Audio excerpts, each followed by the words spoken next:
Hello and welcome to Dino Park Media. My name is Matt Heuel, and today we have Samuel, as always, my partner in crime, and also Daniel, who is the new author of an amazing book. Why don't you say hello, man? Yo, you guys. It's a pleasure to be here. Yes, I am a writer now. Oh, it seems like it was yesterday, but no, it was the day before yesterday. So, great to be here, boys. How are you going? Very nice, very nice. Awesome, dude. How doing, Samuel? I'm doing well. Things of life being just everything's super busy, but you know what? We're trucking forward. And Dan, back to you for a moment. What's the name of your book, and how can people find it? Because I think that's a fun thing to plug right now. Well, yes, it is called the An Unwanted Discovery, and you can find that on Amazon. Just search for the name and search between a Kindle version or maybe a paperback. If you're like me, you want to touch the book and smell it and stick your face into it and go. Duly noted. And I know that you guys are both fans of the Lost World Jurassic Park, right? You guys both think that is a good movie, say, right? Yeah, totally. I mean, that's my favorite sequel. I could say that's my favorite movie, but I would be spanked on the streets by other Jurassic fans if I say that's better than the original. So the original is still better, you guys, all right? Don't hate me because of that. But, it is so much special to me because I love this atmosphere. It is so gloomy, it is so dark. And the animals are already wild when when you land on the island. They are already on the power. It's not like on the first one that everything was so clean and they eventually took over. Exactly. What about you, Sammy? I know Jurassic World is kind of your more cup of tea of your second favorite, but Lost World as it is, do you like it?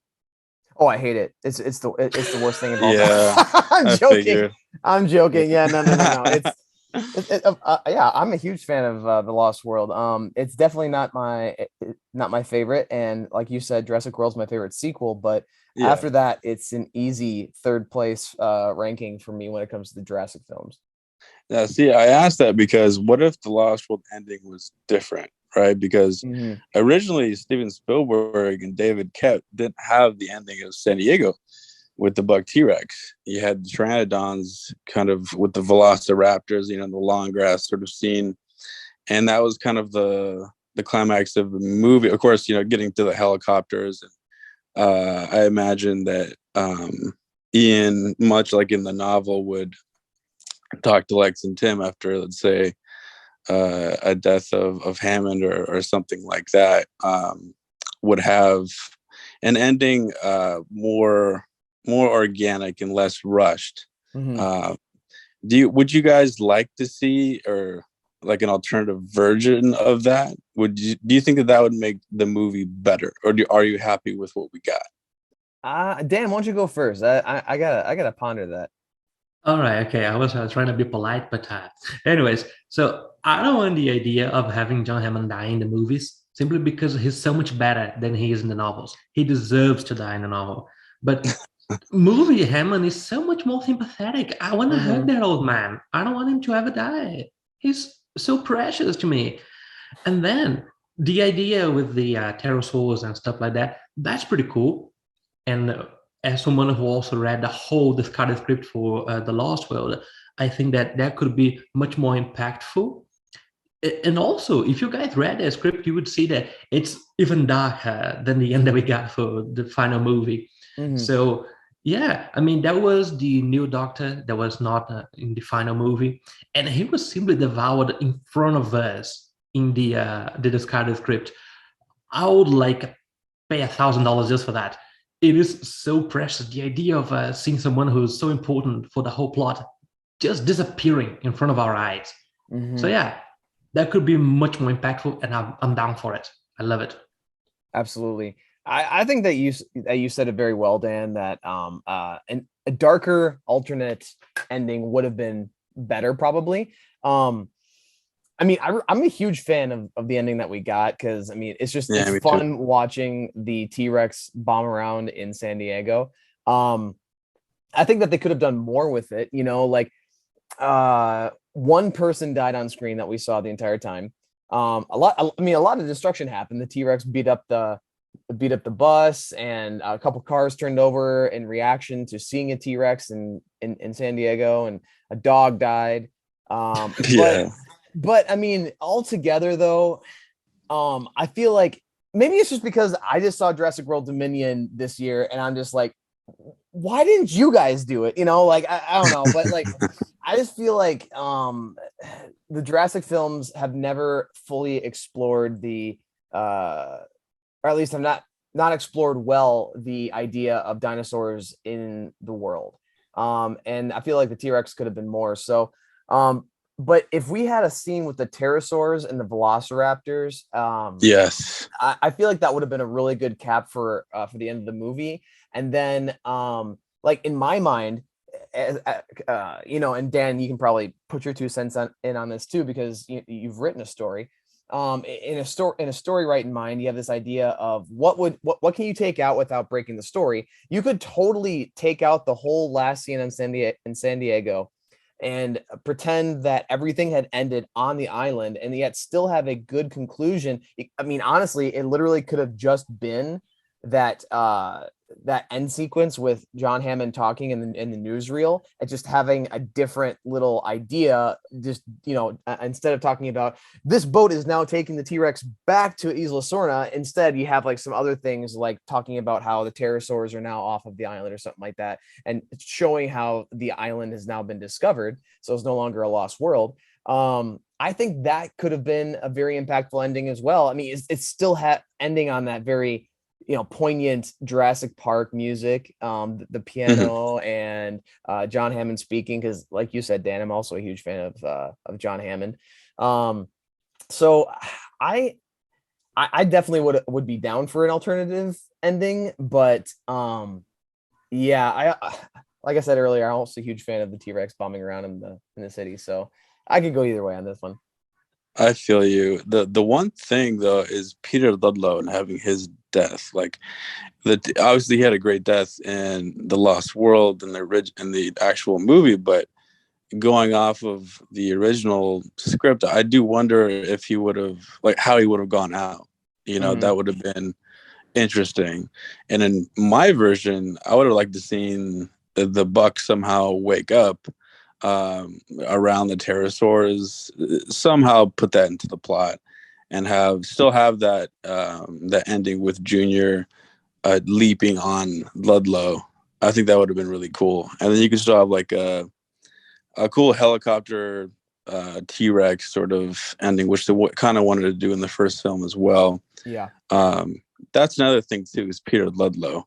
I mean, what do you think about that, Dan? Like, what do you sort of think about with Peter Ludlow's demise in the Lost World, and maybe how it could have gone in an alternate universe with our Lost World? So kind of it's already been done in the novel itself, as you said, because I mean, we can just give the death that in the novel is given to Louis Dodson to Peter Ludlow, because it was done on the island, right? No one had to leave the island to have that. No, we just had a Tyrannosaurus grabbing him by his boots and then take him to the nest, and well, Junior would eat him. That's it. We could just have the novel ending in the movies. That'd be fantastic, really. It would actually. Yeah. What do you think, Samuel? What do you think about Peter Ludlow's demise in the Lost World? Because that's actually the thing that saves it for me in the San Diego sequence, is Peter Ludlow's demise, because it goes full circle from beginning to end with his arc. Right. I especially when you consider the deleted scene where he actually where Ludlow is just kind of stumbling around because he's been putting back a little bit too much of his brandy from that flask, and he's just not watching where he's looking, and then he ends up stepping on the leg of the T-Rex baby and then breaks it.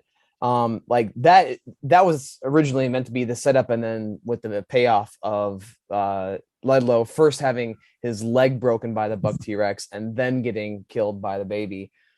I agree with you, definitely. When it comes to it's a great payoff at the end of the movie, because yeah, I think you're right, Matt. I think it's definitely a satisfying payoff and gratifying story wise. But I think exactly what Dan said. You could have also done it in in a sequence on the island, and you could have done it in a sequence where honestly it could have been really, really cool, where the buck T-Rex or the doe ends up coming into the camp and ends up breaking out the baby, and then That's true. and then while they're there, Ludlow's trying to frantically go after the baby while they're still on the island, and it could have opened up for some very gruesome things. Ultimately, though, Universal wanted to have a kid-friendly movie, which I mean is very, I say that loosely because there's definitely moments in the Lost World that are very grim, right? But I think definitely the Compy kill is something that honestly haunted my dreams for years.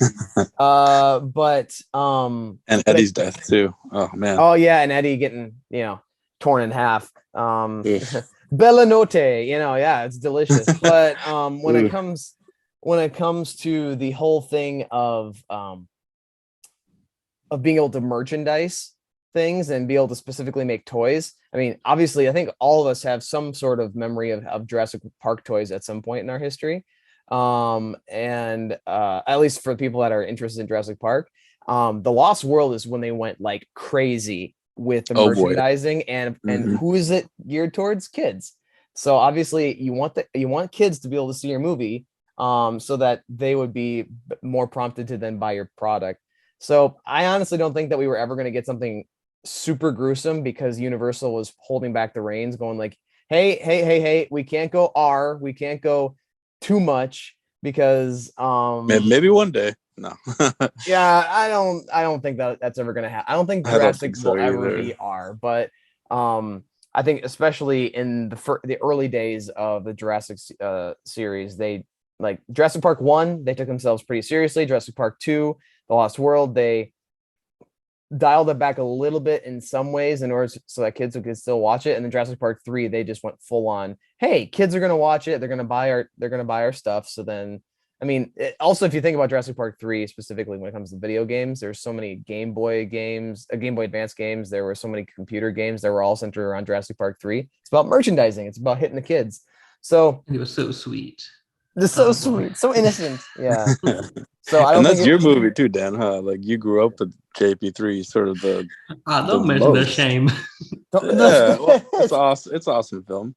It's still fun. I mean, yeah, it's definitely got its Ellen, So obviously there's moments of cringe, but I mean, it's still fun. Oh, absolutely. I think it's a lot of fun, Jurassic Park 3, but that kind of begs the question though, like, did the Lost World ending as is kind of, because obviously Jurassic Park 3 came out and wanted to be much more like the first film with the location and the script and this and that, make it more small scale. Do you guys think that the Lost World ending changed maybe the Jurassic Park franchise for better or for worse? The Lost World ending, you said, or Jurassic Park 3? The Lost World. So okay. The T-Rex being on San Diego and that sort of way they went with it. Mm-hmm. I would say the Lost World ending was good. I felt like Jurassic Park 3 was not the payoff that it was setting up for, because I mean the Lost World, like we were talking about earlier, it literally ends off with an interview with John Hammond saying, hey, this island exists. The beginning of the movie addresses all the issues of NDAs, non-disclosure agreements, all these different legal jargon things in order to try to keep the incident at Isla Nublar under wraps, and then also trying to say, hey, this doesn't exist yet because we're not ready to show it off. They were at the end of the movie, there's the idea of, all right, everybody knows that the dinosaur island exists, it's real. And I think even the beginning of Jurassic Park 3, when they're in the college, if you remember, like Grant is doing his lecture, one person asks him, well, now that people know that there's that second island, it's just going to matter of time before people go there and see dinosaurs for themselves, like they're even setting up for a fun idea in the third movie, and then it ends up just being a family chase flick, which I'm not, completely dogging the movie. I'm just saying, I think that The Lost World had a really good setup, but nobody ended up picking up that really powerful ending. I agree with that. What about you, Dan? Do you think it was mainly due to critics as well at the time, or what do you? And do you think that it actually did change the Jurassic Park course of time leading into Jurassic World? Sam, you said that you were not dogging the movie. Well, I will then. So, first off, yeah, we had this amazing ending, all right? So, I do consider the ending of The Lost World to be awesome because it sets something that should have been set since the very beginning, since JP1, right? Because in the novel, a lot of people feel that way. Yeah. Right. I mean, the dinosaurs escaped since the very first novel. Some of them are just out and about in Costa Rica. Why couldn't we have that? Yeah. I mean, what was the difficulty of just putting some animatronics in the middle of the jungle and say, oh, God, they're there now. They have escaped. So we finally managed to do that in The Lost World. And then you get a freaking Tyrannosaurus. That's just pretty easy to actually get back on the boat and never hear about again. Because, right? Yeah. I mean, just get some smaller dinos. Get a bloody Dilophosaurus. Make my dream come true. That's Why better. is that so hard? So yeah, it was. Yeah, it was pretty great. But then there was a way of doing that even better, and they didn't. JP3 could have been replaced by Dominion. The story and plot of Dominion. Of course, not with the same characters because it hadn't been introduced to the super cool Owen Grady, right? But then again, all of these dinos around the world, that could be great in JP3. That's it.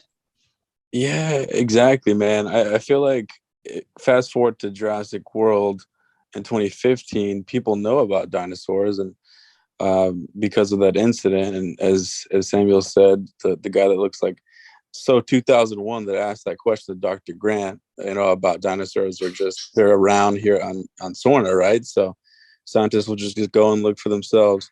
But heading into Jurassic World, though, people know, 14 years later after JP3 and, after Lost World, that they exist. So the impact of Jurassic World is different, where people are kind of bored in a sense of dinosaurs, as Claire said. So they needed to create the Indominus Rex to get people more excited. So I do wonder if there was our Lost World happened, or like the alternative one happened, and then JP3 happened, but then Jurassic World happened, but it's gonna course correct a little bit differently though, no?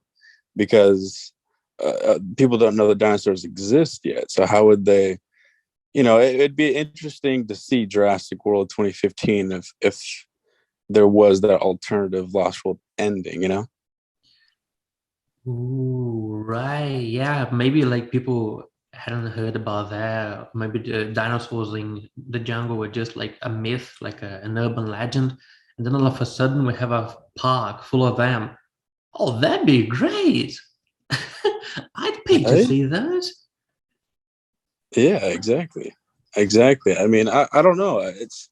It's tough to say. I feel like that was a good example you gave with Dominion. That could have been Jurassic Park 3, I guess, in a way. But I feel like Colin Trevorrow did his best to course correct from JP3. And his words were like, he needed 3 movies to earn Dominion in his mind, and Fallen Kingdom was that middle chapter where they blew up the island and whatnot. Did you guys like the Jurassic World storyline of how they got to Dominion? Because it's sort of related to how Lost World ends in a way. Did you guys like the Jurassic World sort of cohesiveness versus how Lost World and JP3 aren't as cohesive? The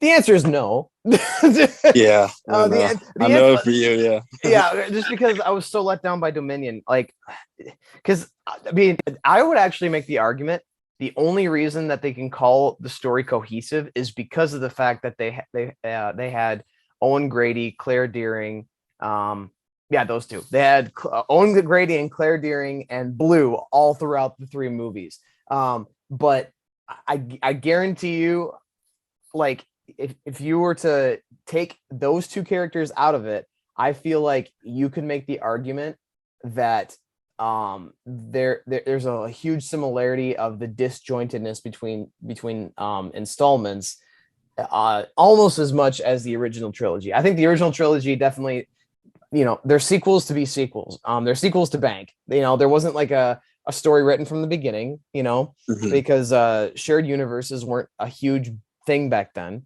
Right. But now we're in the day and age of we're in the day and age of the MCU, all right, and Star Wars, and like we've seen it done pretty well in some ways. So like the fact that they couldn't stick the landing with Dominion, I would have.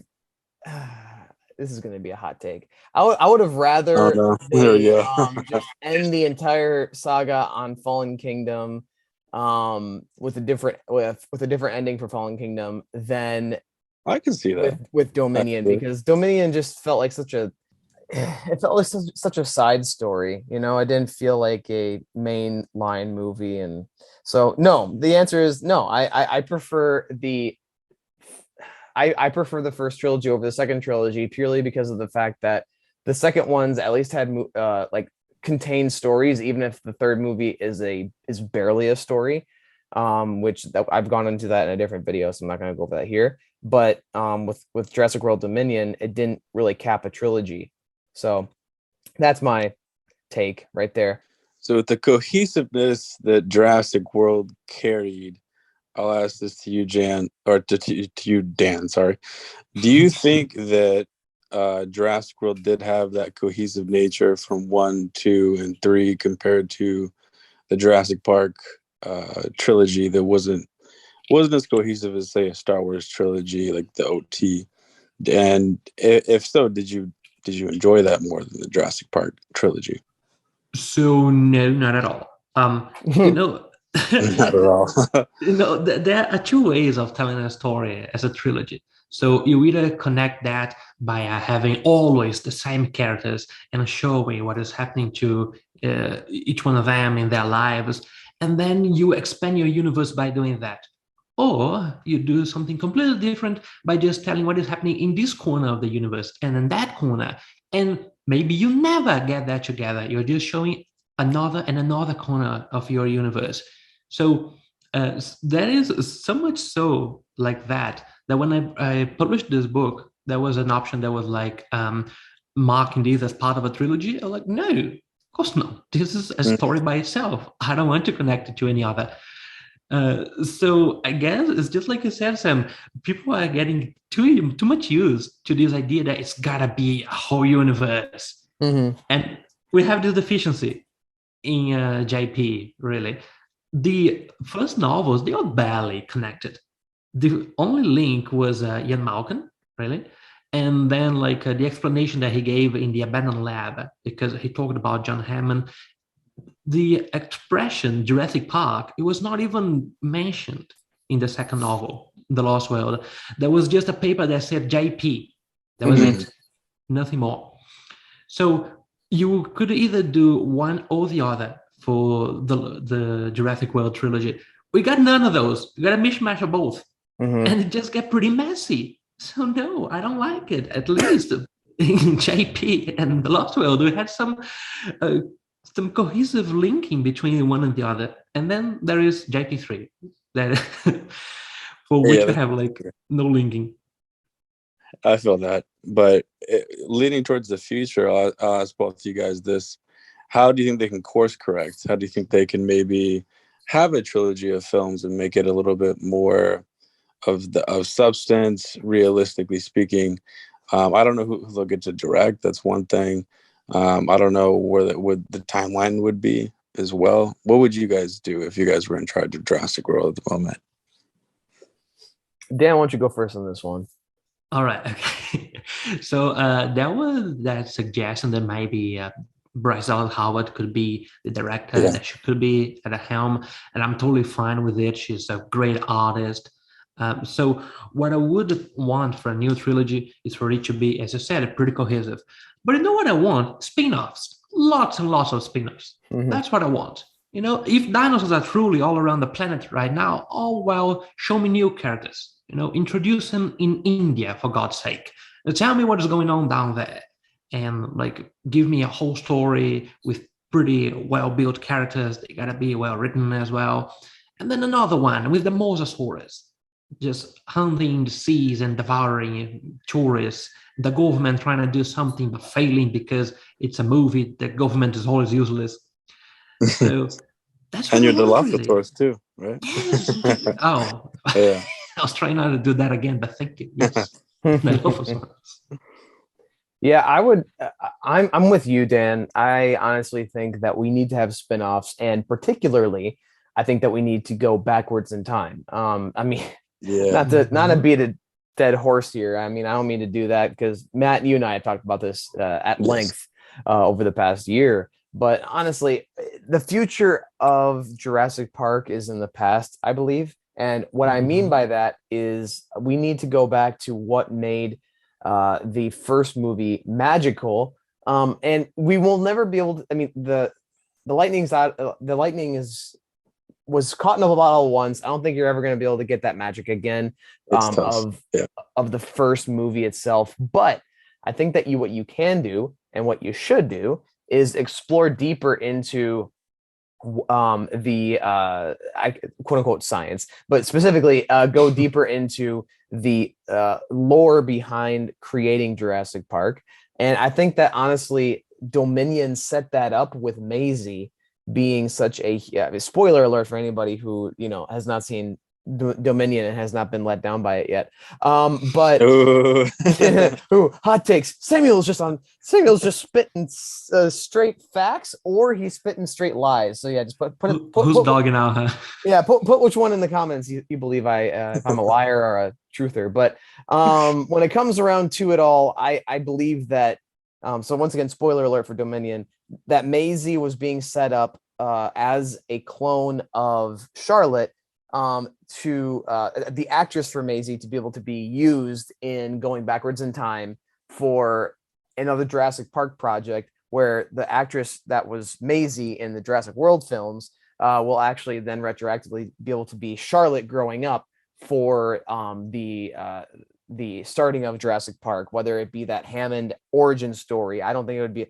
I like the idea. I don't think it's going to happen. I think it's going to be Hammond and Lockwood have already gotten their things going up and going. They're going to have younger versions of both, and then they're going to be we're going to be exploring the island through the lens of Charlotte Lockwood. That's my assumption. I honestly believe that is where we're going. And I'm not against a shared universe for Jurassic Park and Jurassic World. Honestly, I was rooting for it before Dominion came out. I just wish that there was a little more time and care put into how how we are going to be handling this IP. I honestly do believe that what's his name? That Colin Trevorrow did put his heart and soul into this. I just believe that he didn't. I just think that he was a little bit distracted from what really makes these movies pop, specifically with that huge offshoot of the Locust story bit. I wasn't a big fan of that. I think that we just needed to get back to, hey, how do dinosaurs and man inhabit the same space? That's what we need to do, not necessarily the prehistoric locusts. So, offshoots, Dan, I think that you're right. Side stories, spin-offs, that's what we need to be doing. Well, first off, I didn't even see Dominion, so I just got spoiled by the whole movie right now. Oh yeah. One of the biggest Jurassic Park fans in the world has never seen Dominion. All right, yeah, I buy that 100%. Yeah, 100%. But I'm with you. But I also think what is most, because that's what we want. That's what most Jurassic Park fans that we talk to want. Yeah. But what's realistic, because Frank Marshall's pretty keen on, post Dominion with Ramsey and Kayla, and they were cool, but in that timeline, post Dominion, do you think that that's realistically where it's gonna go? Or I wanted to go. I'm with you guys, like the spinoffs, but if we were gonna get a post Dominion franchise. Yeah, I don't know how it could. It will survive because it'll make a lot of money, but the quality is, I think, what we want, right? Because I know but they don't care about quality, mate. Yeah, no, not as much as we do, but at the same time, like how could they make quality post Dominion? And when you say post Dominion, you're not talking about just after the movie has come out. You're talking about like in the timeline after the events of Dominion in the Jurassic World universe. That's what you're talking about, right? Yeah, exactly. Okay. I think honestly, you can definitely do some stories, and from a marketing or from an executive standpoint, I'm gonna say that might be why they went with such a weird story for Dominion, is because they were trying to set up for so many offshoots of dinosaurs on the mainland, that they were trying to set themselves up for more projects in the future. So they bit off more than they can chew by making a lackluster story. That might have been what happened, because they're trying to set up this idea of like, oh, if we still have dinosaurs out in the wild in the rest of the world, then we can set up the story of like how a Carnotaurus attacks a small mining town in this mining Nebraska. city, in Nebraska or whatever. Or we can set up the story of like how pteranodons are dive bombing people in Italy or something like that. And I'm like, okay, yeah, I get it. Maybe that's what you want to do,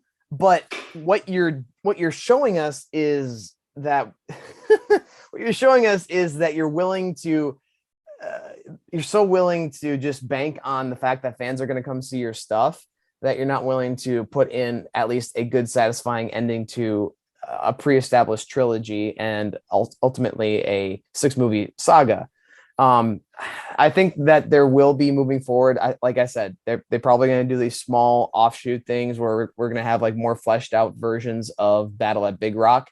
So instead of having this one random short film of a baryonyx attacking a group of campers, it's probably going to be something like I said, like a Carnotaurus attacking a mining town, a pteranodons dive bombing the streets of Rome, what's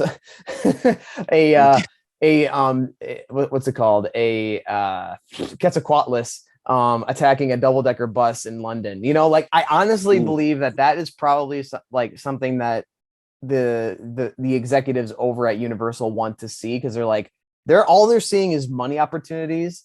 They're not seeing necessarily the terrible story implications of how you're butchering your original story. But yeah, to answer your question in summary, yes, I do believe that we're definitely going to be getting some stuff in the future, and it's probably going to be these smaller, more isolated stories with dinosaurs. Man, if after all of that is said, you're gonna make me dream with that Quetzalcoatlus attacking the birds, right? If that doesn't happen, I'm not crying so hard. Like,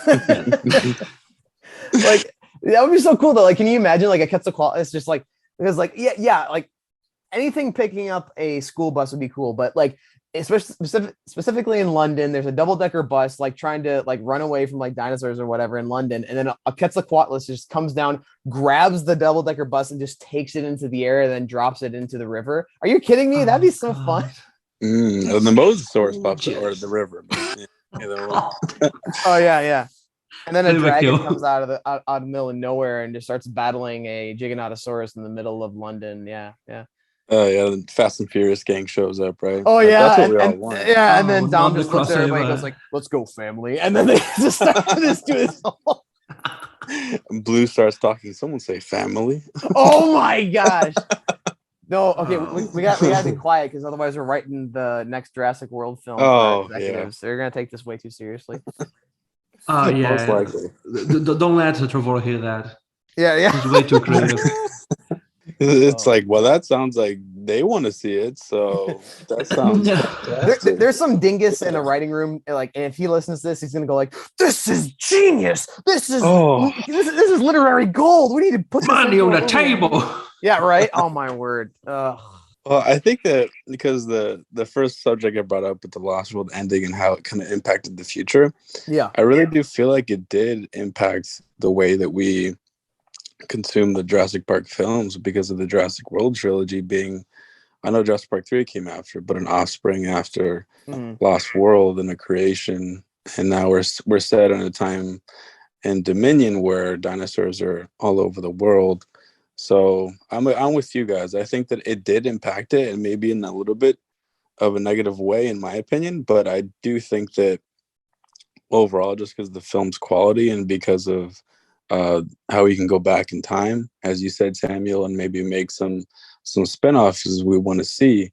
That's where the ingredients lies. So if that guy that's listening to us right now, that's what he needs to write, or she, that's what they need to write down. It's something set in the 90s with amalgam testing, with the creation of the Spinosaurus that we haven't seen since 2001. You know, it does all lie in the past. I mean, you're with us, right, Dan? You're 100% prequel based right now, versus post Dominion, right? Yeah, totally. I mean, that's what we wanted to see, and we've been asking for that for a long time. I don't know what they've been doing in the writers' room. Like, for God's sake, just listen to the fans. We're the ones who are gonna consume this. Why do you want to prepare a totally different meal from what we are going to buy anyways? Yeah, exactly. I mean, the one thing that they could do post Dominion that I could see maybe exciting, that can be of some quality, is establishing Kayla more as a character, and Ramsey more, making them kind of what Owen and Claire were by the two leads, but making it more interesting. And that either if it's in Biosin Valley, running that and the shady stuff happening, there's many ways that you can go. But I think the most important thing is establishing strong characters. And I think that if you could do that, then you can have any type of dinosaur attacking whatever and make a good quality film. But it remains to be seen. But you can trust me on that, right? I mean, when we watched the first JP, and if we were there in 1993, we would see those characters, and I mean, they'd be pretty cool, but not as special as they are nowadays, because now they are legacy characters, so they are legends. Yeah. But, you know, so these guys that we have right now, Kayla and Ramsey, always forget his name, they are barely anyone right now because they are being dwarfed by these legends. But you know, if you keep like growing the characters and if you keep writing them pretty well, we can almost forget the legends for a while and actually look at these guys, because that's just natural. Legends do get replaced. Very true. But you have to have a good character to be able to do that with, you know. Like if you try to replace a legend with a Mary Sue, as we saw with Luke Skywalker being dogged in The Last Jedi, and then Rey like having no reason to be either. Yeah, she has no reason to be as good as she is, but like she's being brought in as like, this is your next legend.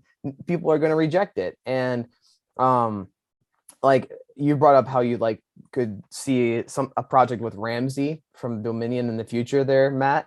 I could not care less about Ramsey, and I know that somebody might call me an ist or something like that in the comments. Like, what? Like, why don't you just support, you know, like black actors and stuff like that? It has nothing to do with that. Like, I mean, I think we all agree, even though the gymnastics kick in The Lost World was dumb, we all really like Kelly Malcolm, right? Yeah, she's great. It's not because we're an ist. It's because Ramsey was just a really boring character for me in Dominion. I just feel like first of all, he could have been better, and I think that they were trying to tease him to be a more important character than he actually was. But they were, he was a plot device. It wasn't fleshed out. No, he was a plot device, and it just wasn't really that interesting to me. Like, I felt like he was a really boring character. Kayla was BA. I thought that she was really cool, but still, like, I can't see any more projects with her in the future for Jurassic. You know, like, I feel like you'd be really shoehorning her in if you like were going like, hey, we're having a whole Jurassic project, and guess who's here? Kayla Watts. I'm gonna go like, okay. Ooh. You know, like, look how much I care. You know, like, she was fine in Dominion, but like, still. So I feel like she also needed more time too. You know, because she saw Maisie and she's felt some empathy. So I bought it kind of. I was like, oh, cool. You're like they were trying to go for Harrison Ford type, like that Han Solo, like maybe. I don't know if they're good or bad, but that's just because I watched the interview beforehand, and that's what they're trying to go for. So I kind of, I guess it was more fleshed out for me. Yeah, but, and then her plane is her Millennium Falcon, and then yeah, she ends up. Yeah. Oh, not knowing that makes me actually like her less now, because like, yeah, she like they I love this guy. blatantly try to make her Me into too. like a Han Solo. So like, but the thing is, like, I actually thought her character was fine. I just can't see her in another project. Like, she was, you know, she did her part in this movie, but she's not like she's not a memorable character like Dr. Grant, or definitely not Nia Malcolm, you know.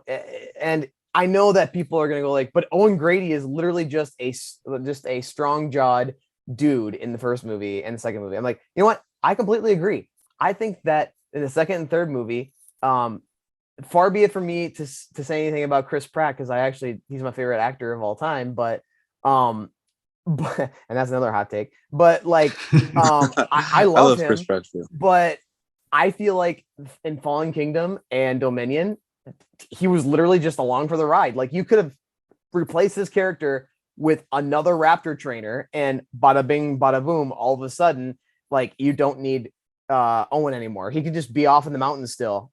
Claire was more important. Claire was a better fleshed out character, and she's actually a person that's way more legacy focused for the future. I totally buy Claire as being a legacy character. Owen, boring. And what's his name that we were just talking about him?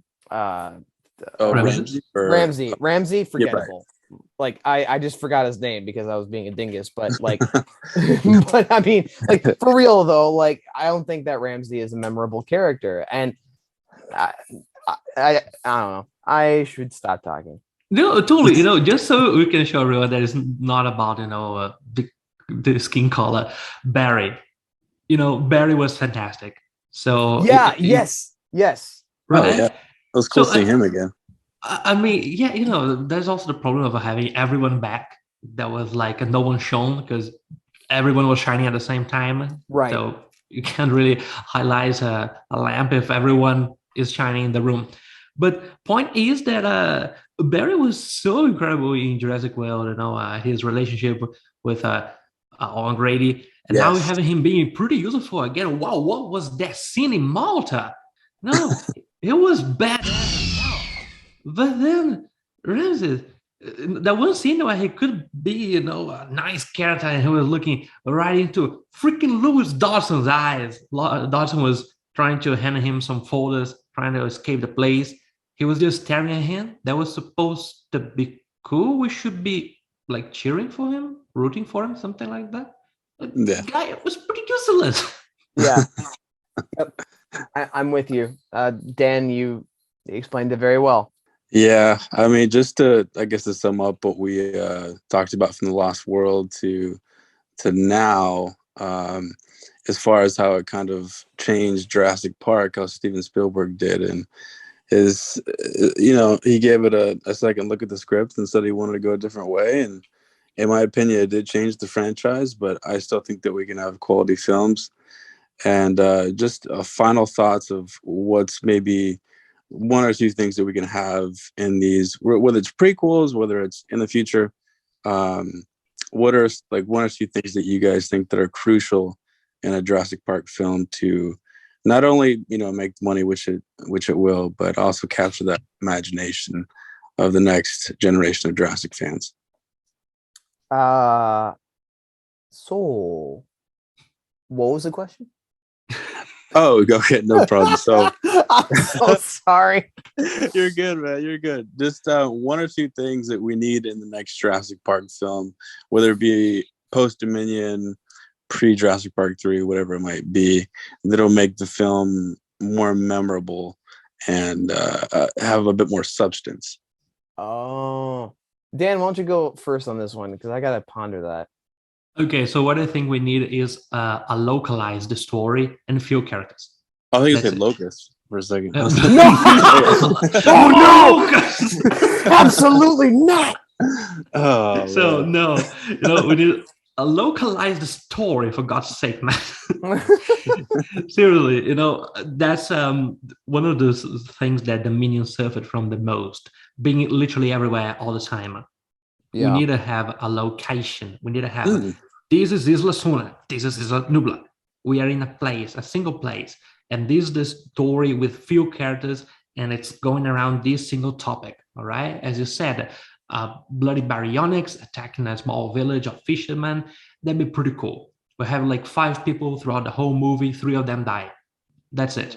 I like that. I like that a lot, actually. I think, Dan, I like that idea. And to take that a step further, I feel like you can do a little bit of genre swapping. I don't think this will ever happen because of what I talked about earlier, that ultimately this franchise is marketed to kids. All right, now it is. And I mean, I'm for it. I buy the toys. I get the Pop Funko, the Pop Funkos. I'm all about the different little Legos and the JP merch. Yeah, like listen, I'm fine with it being marketed to kids, but if they ever wanted to try to take it back to a serious one spin-off thing that was more serious than the rest of the projects, kind of like what they're doing with Star Wars, where there are some projects that are more serious, like Rogue One is grittier than episode 4. For sure. My thought process is you could do a little genre swapping and then add in deeper horror than you already have, because I think that Jurassic Park 1 and The Lost World really had horror elements. Yes, they did. I know that people made a big deal about how in Fallen Kingdom, we're going back to our horror roots. You added jump scares. That's what you did. You didn't actually provide real fear. You provided jump scares, and you provided like these like cliche, the monsters coming over the top of the house or whatever. So what we need is, I think the best example is that movie that just came out, Prey, right?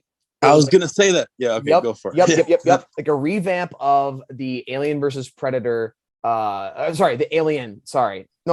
Wow, I'm messed up. It was like a redo of the Predator formula by putting the Predator in this older timeline. So something similar. Obviously, I don't hear me when I say this. I do not want time travel in the Jurassic World universe. Oh, no Doc Brown. No, absolutely not. Because then it's not just an if, but a when. Dom comes in with the family. Oh my god. Okay, so like if we have time travel, then obviously Dom is there, time traveling on the back of a transforming T-Rex. Anyway, so this is what we actually need, though. Like that idea of like a pack of velociraptors that are or atrociraptors, raptors in general, that are like plaguing this small little town, kind of like what you were talking about, like a fishing village. I think that actually would be the best idea, is like this little small town in Washington, United States, or this small town or this like small coastal town in Mexico. And there's these raptors that come out, and like when a fog comes in, like in the evening or in the morning, there's just a lot of fog in this little fishing town. The raptors come out because they know that they have the cover of the fog in order to be able to like take out some like small dogs or like maybe even kids in the village. See, that's the thing though. This would be a very mature spin-off, and they would have to commit. They can't do what they did in The Lost World, where they have one moment, and I'm not hating on The Lost World. I'm just saying The Lost World, it did a little bit of flip-flopping. There was one moment where Eddie is getting torn in half. There's another moment where Kelly is freaking just spinning around and kicking a velociraptor out of the window. Okay. So what I'm saying is they have to commit to the genre that they're going for. And if they wanted to have that more like Predator feel, where you have these velociraptors stalking this town, then you have to really commit, and it would be a much more mature spin on things. Like I said, like maybe a child goes missing in the end. Like you don't have to show a child getting killed. I'm not a monster. I hate that idea. But like there's the idea of like maybe I feel an bad now. exposition or like the story, like these two fishermen are talking to each other, and then they're like, we have to like the fog's coming in, we have to watch ourselves. We've already had three little boys go missing in the fog the past 4 months. Like that would be a really good setup to then like explaining the Raptors are coming in with the fog. Like that'd be so cool. Come on now. And you know what reference you could have to the novels based on the story of yours? Oh, go for it. Go for it. The Rupia. Remember that from the novel, the original one? Are you talking about like when the compy comes in and then like kills the baby in the bassinet? So that's a kind of a dubious reference because the Rupia is supposed to be a raptor. So, you know, that's the linking right there. Okay. It is like a vampire. I know that. Yeah, and take them away. That's it. Go back to us. No, that'd be perfect. You know what? I think that's brilliant, Dan. What you do is you market a movie that's meant to be completely horror, right? Yeah. No. Like you do not mention Jurassic Park at all. You try to make this like a Cloverfield-ish. I'm getting almost exactly. Well, I don't want found footage. I don't want found footage stuff. I want this to be like filmed well, you know, like. But like, yeah, of course. But you put it out there, and it would be a film that's like, okay, this small little coastal city is being plagued by like what you're talking about, Dan. Like they call it the Rupia. They call it like they think it's like a vampire. They think it's like some sort of like supernatural being, but then it ends up being revealed that it's actually the Raptors, or it's actually, you know, like you said, like these dinosaurs that are out there, and then they end up discovering that maybe like InGen or something like that had a oh no. I don't want this to be post-Dominion in the timeline. I want this to go backwards. I want this to be a Costa Rican city. I want them to literally just take the first chapter of Jurassic Park, the novel, and then just make that like imminent feeling. You can do that too. Yes, that imminent feeling of fear. I want that to be explained perfectly. That is what I want. Dan, you gave me what I nailed it, dude. And I'm never gonna have. You know, like that's not really incredible coming from me, because myths and legends is what I study, and that's what I used to base my story on. So I'm just telling you my story. Awesome. Man, that's what I want now, though, and I know I'm never gonna get it. So I'm both happy and angry with you because you gave me this wonderful idea, and I'm never gonna get it because, like I said, they're not gonna go that mature. I don't think. I'm the best bad influence. Yeah. That would be pretty sick too. I mean, for me, the main thing I would want them to do, and I was gonna say pray as well. He stole it from me, but I think it's having that small scale of fear and intimacy between where anything's on the table and anybody could die, and we haven't really had that feeling. At least for me, I didn't really feel like Claire Owen is gonna die in Jurassic World, Fallen Kingdom, or Dominion. No. Yeah, exactly. So not when she's jumping through windows and you're going, "Oh my gosh, that's Jason Bourne," you know, like. Yeah. You know the scene in Scream 5 when the killer goes, "Who are you? Are you like Michael freaking Myers?" I was saying that to Claire. Who the you who can do that sort of thing? Yep. I wish Malcolm had died, though I love him all so much. Ooh, in the Jigga scene? Yep. Exactly. You know, because that'd be impactful. You want your movie to be impactful. Kill someone that is important to us. Make us feel ache. The Giganotosaurus, that poor thing, I take pity on him. The poor animal killed nothing but a locust, and like not even a human being. Seriously, the guy was right there. And I'll say this real quick too, because I remember Billy in Jurassic Park 3 when he almost died, but he should have died. But that same thing could have gone to either Kayla or Ramsey if one of those would have died. Maybe it would have had a little bit more impact on the character. Yeah, felt something. Yep. Versus nothing, and something's better than nothing. But anyways, that's our thoughts. I hope that you guys enjoyed the video. I hope that you guys have your own excitement leading towards the next Jurassic Park. If you like Dominion, if you didn't like Dominion, these are our thoughts. Dan, where can people find you? So they can find me on Instagram. We are Jurassic Fans Podcast. That is the very same name of our podcast. So if you feel like listening to us, and then also you can find me my newest product. That is my novel. It is an unwanted discovery. By what I said throughout this podcast and the video, you can just imagine what it is like. There you go. I love it. Thank you. Any final thoughts, Samuel? Because I know you're big on Fast and Furious crossover, so itching to just yeah. Universal, make it happen. I'm not drunk. The last thoughts. This was a fun conversation on Jurassic. It's just good to do a little something with Jurassic Park fans. And the last thing I have to say is obviously I was very critical about certain things in the Jurassic universe during this conversation, but I mean, I'm a huge Jurassic Park fan. I'm not going to just walk away because we had a bad round of movies. I'm a